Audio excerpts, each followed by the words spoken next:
Odiochieng' machielo nyako Ramogi ma dwani mondo wabed kodi e weche manyien mag migago tich ariyo tarik 17 e dwe mar abich 2022. Wan gi mathoth mawaikoni ka oting'o romo madhi nyime boma ma Kisumu nyako Ramogi. Maendi en romo matimore piny Kenya kuom thuolo mokwongo, kendo bende en achiel kuom mago mariwo pinje mag Afrika yore mag neno ni oket mwandu e yore mogirore kaachiel koda jiwo tudruok mag ohala bende. Par ni jatend piny Uhuru Kenyatta nitiere gwenge mag Kisumu kocha kaachiel kod ogai mar Azimio la Umoja One Kenya Raila Odinga koda kweth mag jotelo mawuok e pinje mopogore opogore. Nyako Ramogi kapok wadhi mabor wayud weche ma wamiyo pek.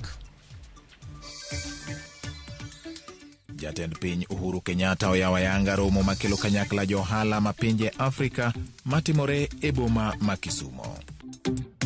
Nafurahia sana vile wamechagua Martha Karua kwa sababu mama ni mama ambaye ametenda mengi, amekuwa msimamizi kabisa katika serikali. And putting a woman in such a position, of course, is elevating women in the society. Jopiny kod josiasa medo rwako welo mar Martha Karua kaka jalup Raila Odinga e laro kom tend piny. Walipoisimamisha na kufanya uchunguzi ndani, tuliweza kupata kiasi cha lita 135 za chang'aa. Dereba mar nyamburko mako ringre omaki bang' ka oyud ka oting'o kuong' ma ok opuodhi.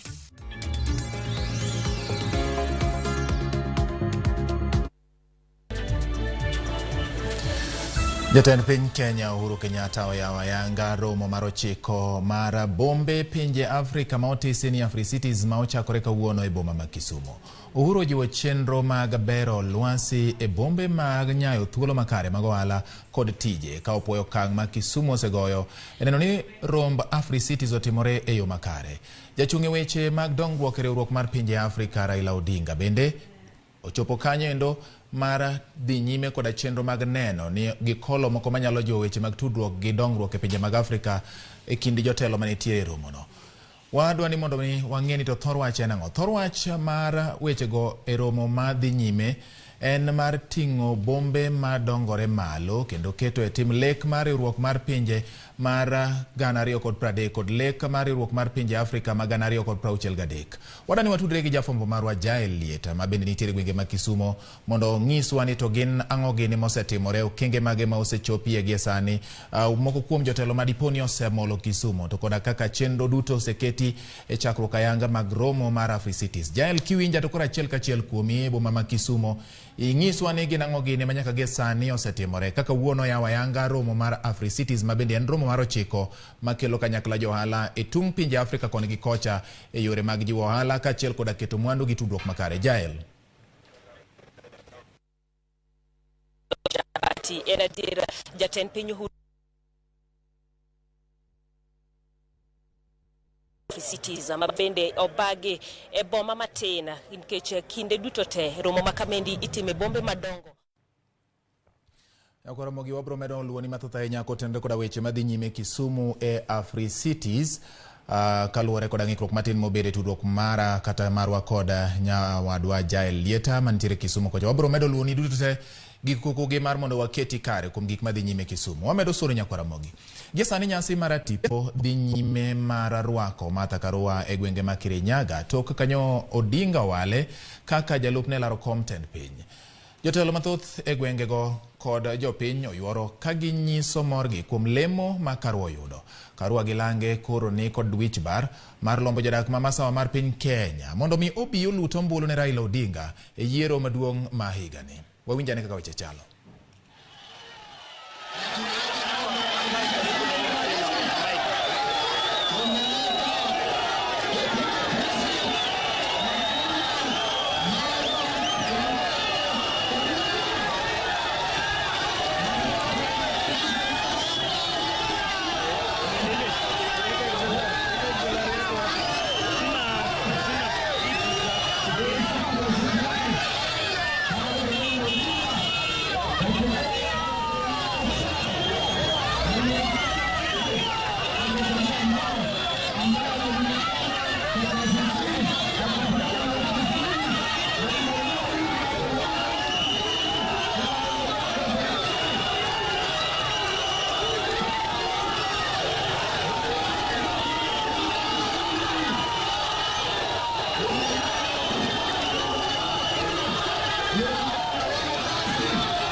twine haha tore tiho tothiaga haha tore tiho ithuĩ twambĩtie nĩgũthiĩ tũrathiĩ nginya tũkinye ũrĩa Ngai endaga maya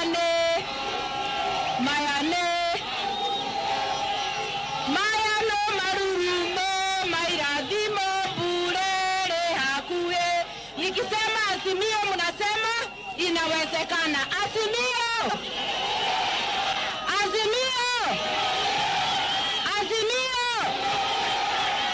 murega ngorobani jokete muthenya wothe kumwira maundu ni mega wona matha wa Karũa bau na wone Peter Munya omenye kirema Kenya Nyako Ramogi mag oganda jo Kirinyaga.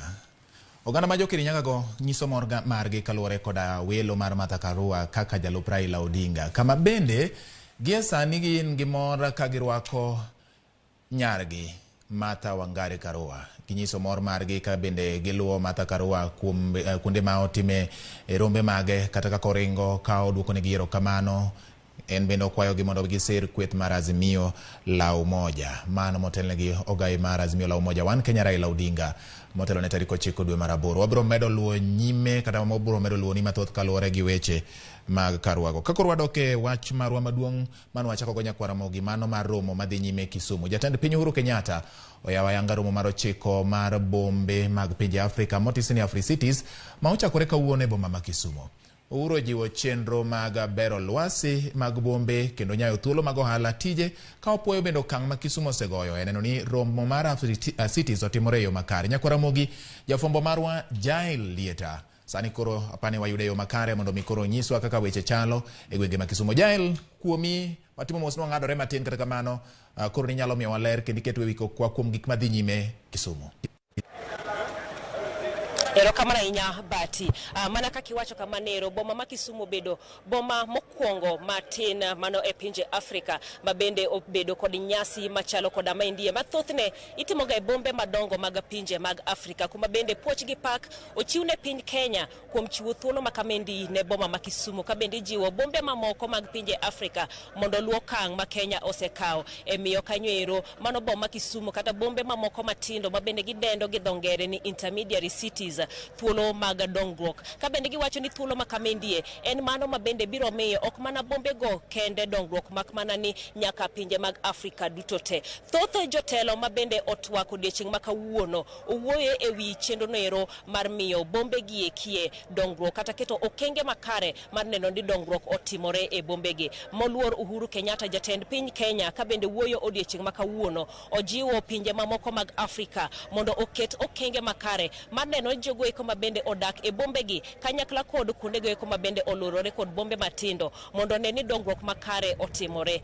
Ka bende owacho ni piny mar Kenya ochako kanyero chenro noero mabende iluongo ni slum upgrading mano kanyero bero kuonde dak mongore e bombe mag Nairobi, Mombasa, Kisumu kanyakla kod boma noero mar Nakuru mondo ng'i kanyero ni jogo eko mabende odak kuonde gi ekie ngimagi obedo makare. Wach machielo mabende ing'iyo e bombe machalo koda magi gin weche go eko mag udi mondo ne ni udi obedo moromo ne ji duto te mantiere kanyo ero kanyakla kod weche mag pi kod stima mondo oneni ochopo ne ji duto te mabende odak e bombe gi. Ka bende iwuoyo weche mag bombe iwacho ni jogo eko mabende odak alwora margi kata reserve bende okwe chien nikech gine jogo mabende ng'iyo ni dongruok chopo e bombe gi e yono ero makare kabisa. Mano gino mabende ojiw kod jotenda pinje mamoko kanyakla kod mano kanyero moluoro John Kerry mabende wuoyo koa e piny noero mar Amerika kowacho ni wach noero mar lokruok mar kor lwasi bende nyaka ng'i nikech kindego eko mabende ji mathoth biro e bombe ma pacho kende kanyakla kod bombe ma pinje mamoko en kanyero ni lokruok mar kor lwasi medore kendo okelo kanyero ng'ikruok makagi kacha. Gino mabende owacho ni jumbe e dweche 6 mabiro bobedo kod romo maduong' e piny noero mar Egypt kuma bende ing'iyo weche go eko mag lokruok e kor lwasi ka bende ijiwo pinje duto te mondo ng'i kanyoero ni bombe gi kata pinje gi duto duto te ging'iyo kata giloso makare mondo weche go eko makor lwasi kik hiny jopiny ahinya. Romo bende koseyawa yanga kamendi to koro owe thuolo ne jotelo kata welo mopogore opogore mabende ochopo ka. Ntiere kuonde go eko mag nyisruok mabende ibiro dhiye bang'e ka sani chenro mabende dhi nyime motel ne koda moluor gavana ma Kisumu Anyang' Nyong'o en manero mar bende medo twak ewi dongruok mag bombe mag Afrika. En kanyero twak noero mabende obede oyore koda mano moluor Raila Amolo Odinga mabende owuoyo kong'iyo kanyero kata ojiwo pinje mag Afrika mondo dongruok obede makare. Erokamano. Erokamano Lieta, kendo wageno ni podi medo luonwa mathoth ahinya kowuok e boma ma Kisumu mondo bimiwa gi kaka odiochieng' ma kawuono biro bet odiochieng' mokwongo mar romo no timore, kendo romo maduong' ahinya ma timore e gwenge mag Luo kendo e piny Kenya mar romo mar 9 mar Africities nyakwa Ramogi. Wadhi nyime gi weche moko. Moko kuom mine mawuok e kaunti ma Isiolo puoyo jatend kweth mar Azimio la Umoja One Kenya Raila Odinga kuom walo Martha Karua kaka jalupne e laro Compton piny e yiero ma biro dwe mar 8. Minego owacho ni walo Karua okelo lokruok maduong' e tend mine kendo gigeno neno lokruok mathoth e weche mag mine. Poni Odinga okawo tend piny Kenya. Komishona mar weche mag lowo Tia Galgalo owacho ni en gadier ni ka joma mine nyalo wuok kar romgi mondo lut ombulu to Azimio ema biro bedo kendo kawo telo e yiero maduong' ma dwe mar 8 higani. Mimi nataka kusema kwamba Martha Karua, congratulations. Nataka kuambia Right Honorable Raila Odinga, tunakushukuru sana. Umeonesha mwenendo ya ajabu sana kwa Kenya hii, na sisi kama wamama Isiolo hatujaachwa nyuma. Kwa hivyo tutasimama na yeye. Najua kwamba kila mtu akuna kura moja, lakini kama wamama women movement, women together, tunaweza hiyo maneno. Mara ya kwanza in Kenya, tungependa zaidi tuweze kushinda hii kura raundi ya kwanza 50+1. Na niko hapa kuomba wakina mama wote, wa Kenya wote, wa Isiolo na pia Kenya yote kwa ujumla. Hata wale ambao walikuwa pande ingine, hawakuwa wameamua panda kama ni upande ya Azimio. Leo historia imewekwa. Ninaomba Kenya yote tupatieni Martha Karua wakiwa na Raila Amolo Odinga nafasi, tupatie nafasi kina mama tuone uongozi wa wamama. Katika timu ya Azimio wameweza kuona mama anaweza na anatosha na ndio wameweza kumweka. Kwa hivyo kama sisi wamama tunashukuru na tunafurahia. Tunajua kwamba zile upungufu saa hii tuko nayo zitapungukwa na zitaisha. Kwa sababu historia yake mwenyewe wakati hata alikuwa waziri katika constitutional affairs, mama alionyesha ukakamavu na alikuwa mama shujaa. Tunajua nchi yetu ina rasilimali nyingi, lakini kwa mara nyingi hizo rasilimali haifanyii watu wa kawaida kazi kwa sababu ya watu kupora, na tunajua atafanya hiyo kazi, na tuko pamoja wamama wote, na tunaendelea kumwombea Mungu waweze kushinda kwa mara ya kwanza. The victory of Martha Karua is the victory of every Kenyan girl. The victory of Martha Karua is the victory of every Kenyan woman. Na sisi hatuwezi chukua hiyo for granted. Tuko nyuma yako na tutahamka, na ile tunaomba ni ya kwamba wanawake wapewe security hiyo wakati wa kupiga kura, kwa sababu mimi najua watajitolea na watajitoa kwa big numbers, waweze kuwezeshwa kuwapatiwa an enabling environment ambayo iko na security. Puoch gi pak podi medo gol kowuok e gwenge mopogore opogore. Mine ma jokanyo mag ODM e kaunti ma Homa Bay opako ndamo mane ogai mar ODM Raila Odinga okawo mar walo Martha Karua kaka jalupne. Wakinigo okoni welo mar Karua nyiso ni Odinga oyango kendo hero telo mar joma mine pachoka.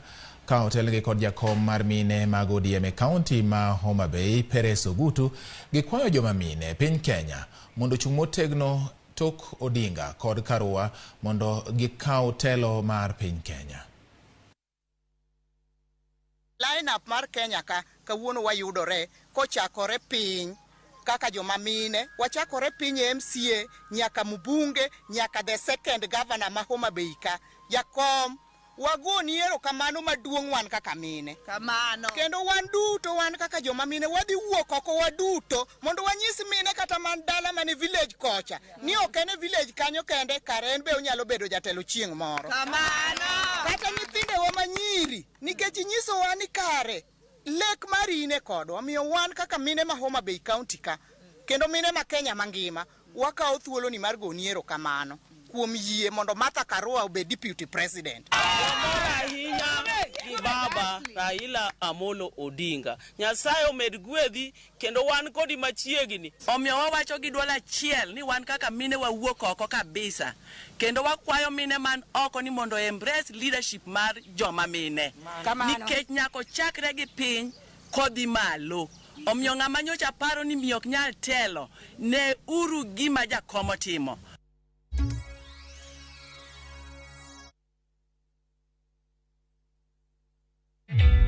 Introducing a new way to earn cash every time you buy airtime. Simply dial *487*2#. Buy airtime, pay for electricity or water bills for you or someone else, and get paid papo hapo.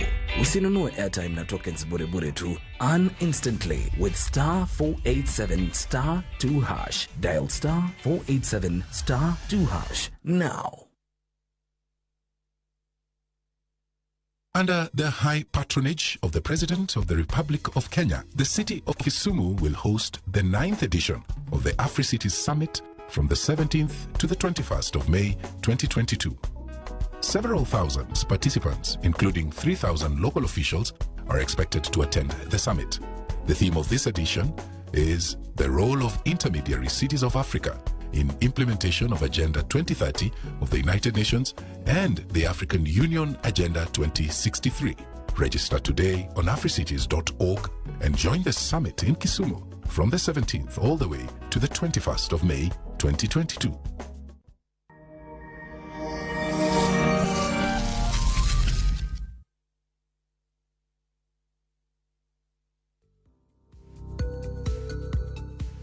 Lek kod chenro mar bedo gi dalani mi thuolo mar kawo hola kendo chulo mos.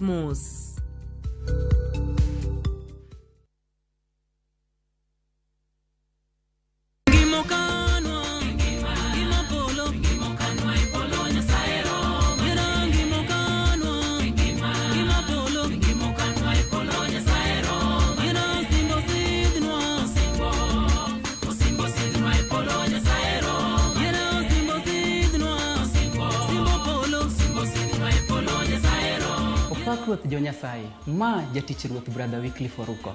Mondo iyud wendani kaka skiza tune mari, dimana *812*784#. *812*784#. To parie ni Ramogi TV enie ot mar jower te.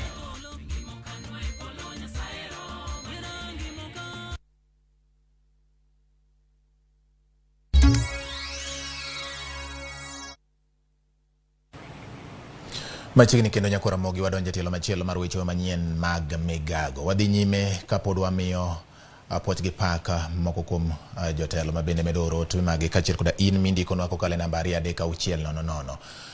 Jotelo ma Busia medo pako kang' mar ogai mar Azimio la Umoja One Kenya Raila Odinga mar walo Martha Karua kaka jalupne motelo ne yiero maduong'. Jalar kom gavana ma Busia gi otiko mar ODM Paul Otuoma kod jachung' e kom mar seneta e kaunti no Hilary Itela owacho ni walo Karua nyiso telo makare ma Kenya nyalo bedogo tok yiero madwe mar 8. Gipako bende Raila Odinga kuom deo mine kendo bedo jatelo mokwongo walo miyo kaka jalupne. Otuoma jiwo joma mine mondo koro bi owuogo oko mar siro Raila Odinga kaka yo mar neno ni Martha bende obedo jalup jatend piny mokwongo. Sasa Martha kuwa pale tunaweza kusema sasa it is the epitome ama ile ile tunaweza kusema kwa ile safari ambayo tulikuwa tumeanza ni kama kilele cha kusema sasa wamama wamehusishwa kisiasa, na Martha hajakuja tu pale kwa sababu ni mama.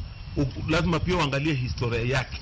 Yeye mwenyewe pia amekuwa mstari wa mbele kama mtetezi wa ugatuzi na kuhakikisha kwamba wamama pia wanapata haki yao na kuhakikisha kwamba tunatembea pamoja kama Wakenya. Namtakia kila laheri Martha Karua. Watasimama kidete na mgombea wetu wa kiti cha urais atayekuwa rais wa 5 wa Kenya, Right Honorable Engineer Raila Amolo Odinga. Hongera kwako, na hakika kina dada wamefurahi, wameunganishwa kama viongozi Kenya nchi, na nadhani ni shangwe vigelegele na nderemo kila mali. Riwruok mar joma mine piny mangima midendo ni the UN Women Obago romo mar joma mine boma ma Nairobi kama gigoyo mbaka yo kenge ma mine osegoyo ahinya to e yore mag telo e pachoka. Romono okelo kanyakla jotelo mopogore opogore ma pachoka. Romono ting'o jotelo ma mine ma pachoka kod mago malaro kombe mag siasa kaachiel kod mago man gi ng'ol mopogore opogore. Thuon wach en jiwo tend joma mine. Watudre kod jafwambo marwa Lydia Okeyo ma bende ogo tach kama romono dhi e nyime mondo olernwa ne to chenro mage ma osebedo kadhi nyime romo mar wakeini ma riwruok piny mangima miluongo ni UN Women to ginang'o gini ma gigoye mbaka ere lokruok ma degiher mondo giketi kotenre koda weche mopogore opogore. Ade mwatude koda jafwambo marwa Lydia Okeyo. Lydia, kiwinja to nyiswa ni romo ni okelo kanyakla jotelo mawuok e gwenge mage kopogore gi piny Kenya ka to gin ang'o gini ma gineno ka giketo e maino margi e twak margi odiochieng' ma kawuono ka bende gigoyo wang'gi, gigoyo tarubin e weche mag dongruok gi telo mar joma mine. Lydia, kuomi. Joja winji makare abira chiel kachiel koya e kaunti ma Nairobi mano magawa mar Safari Park kama bende romo no mar mine mobagi gi romo kata riwruok mar UN mano bade matiyo ne mine. Obago ka romo mabende okelo kanyakla jotelo mopogore opogore pacho ka romo no mabende oket kanyakla mondo ng'i maino minyal keti mar jiwo telo gi mag joma mine. Parni mabiro matin seche 24 kende bang' jatenda Azimio la Umoja kata mano malaro kom tend piny Kenya gi Azimio la Umoja Raila Amolo Odinga lare lela kendo yande lela nyoro ni Martha Karua mane madhi bedo jalupne e laro kom tend piny Kenya. Wach mabende koro moro mine ahinya kapok adhi mabor. George Batti antiere gi wendo kawuoye gi Betty Adera ama bende en jawach e lo Kanu. Onyiswa ni wach ni en wach mane mantimore ka to bende onyiswa kaluwore ni nyoro no yier miyo kaka jalup jalar kom tend piny Kenya gi otiko mar Azimio la Umoja. Ma en wach machal kod nade mine owacho winjo wach ni e yo mane? Betty. Erokamano ahinya kendo amoso jokanyanam ni ruoth ber ndalo duto te. Koro kaluwore gi tangazo manyoro ne former Prime Minister Orlando ng'at ma koro bruteno rego ka koro ochiko e yiero maduong' mabiro dwe mar 8. Wan kaka joma mine wamor maratari nikech koro waneno ka ng'ama miyo e Kenya ni koro nitie gi opportunity mar loso history tok tarik 9 dwe mar 8 higani koponi oyier team mar Azimio odonje kom to wan gi ng'ama miyo deputy president for the first time in Kenyan history. Koro ma en gima duong' ne wan kech koro wan kaka joma mine waneno ni koro weche wa kaka joma mine bro chopo e kom ma most powerful e Kenya kae. Koro wamor ahinya kendo waduoko erokamano maduong' ne former prime minister kuom miyowa respect no wan kaka joma mine. Mheshimiwa Martha Karua en mama ma an awuon ang'eyo personally kane ane chenro mar Miss President.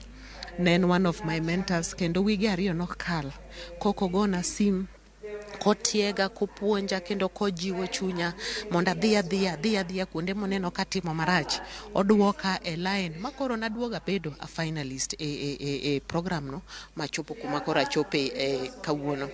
Koro odiochieng' ma kawuono to ne migawo mar UN Women kaachiel gi CMD Center for Multi Party Democracy in Kenya koro bago budho kae mar mine mowuok e chama mopogore opogore mondo wang'iane ni to koro kaka koro nyose miwa laini ma wanyalo bedo gi ng'ama miyo deputy president koro wadwa engage nang'o to kendo gin weche mage wanyalo miyo priority ne mine machung' e kombe mopogore opogore e yiero mabiro kaachiel gi even beyond tarik 9 wan kaka mine agenda maduong' en ang'o. Koro kawuono ne watwak wago mbaka maduong' mang'eny kendo wacho ni joma mine mondo migi nafas gi mondo kata ka gichung' to gik machalo security and all that migi mondo koro yiero obed e yo makare. Mano kanyo Betty Adera mawuelo Kanu ka bende kang'iyo batha kantiere gi Beatrice Elachi mano mane en speaker mar od bura mano ma county ma Nairobi bonyiswa ni to wach ni olango odiochieng' ma kawuono giketo romo ni en marang'o. Welcome. All right. Reluctant, she was given the ticket just because she is Okay, batimano mana moko kuoma weche go mabende timo record sani e kar romoni mar Safari Park ang'nwa kelni mathoth mana kaka wamedo yudogi.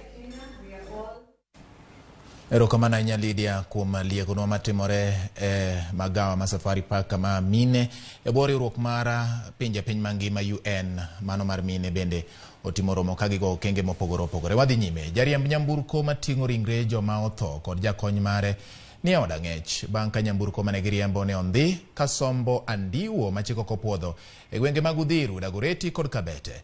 Ma otimore kaluwore gi maling'ling' moa kuom obila kowuok Western kata mawuok Western kama nyamburko mating'o ringre joma otho ma bende ting'o jowuoth 57 ne chich godo ni oting'o kuong' kaduogo Nairobi bang' tieko tije e gwenge makono. Jatend obila ma Kabete Frank Wahome owacho ni obila dhi nyime kod nonro e wi wachno. Pande moja ile nyingine pia. Kabisa. Very how is it please? Kufungua na fungua tu.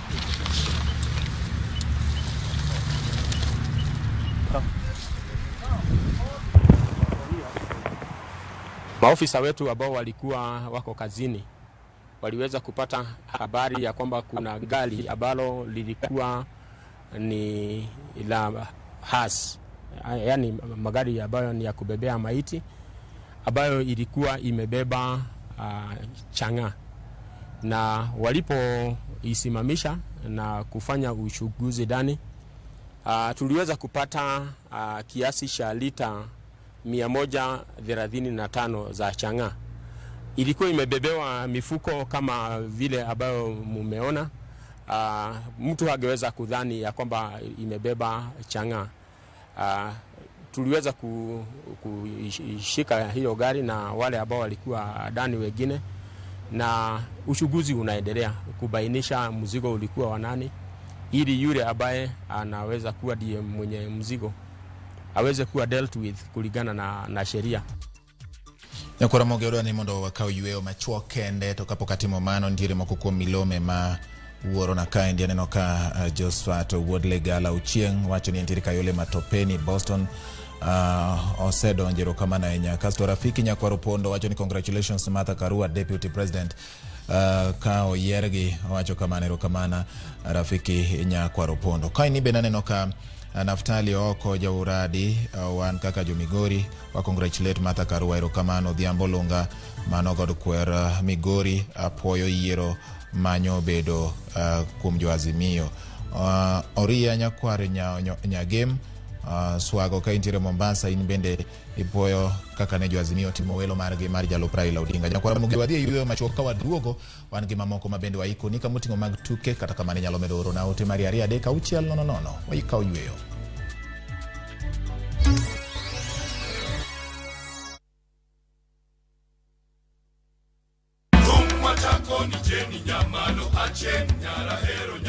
Kitume mawakelonu otenore e ndhadhu magi kawa kikogi makare yud thumbe miero mapacho ka kama mzuka umepanda twende mpaka chini kod pinje maoko baby follow my command like zombie e chenro mag tiedero ngoma uwake kimwaga pesa ndaleveza Tum Dagmor Ramogi Night Magite mana Ramogi TV.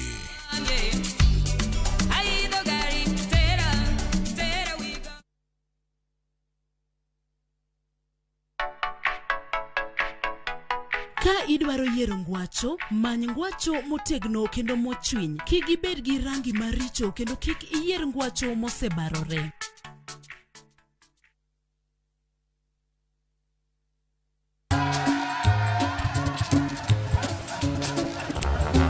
Niaje, unajua juzi nilisikia kuna politician fulani alisema kitu controversial sana, lakini si unajua vile watu saa zingine upenda kuongeza chumvi kwa story. Mimi nilikuwa nataka kujionea mwenyewe nisidanganywe. So ngoja kiasi. Yes, sasa mimi sikungoja kuambiwa. Nilipata the full story hapa kwa simu yangu kupitia app ya Citizen Digital. Hata wewe unaweza pata hii app pia. Unataka nikuoneshe? Stay informed on all the news and events as they happen across the country, the continent, and the world at large. Download Citizen Digital, Kenya's #1 news app.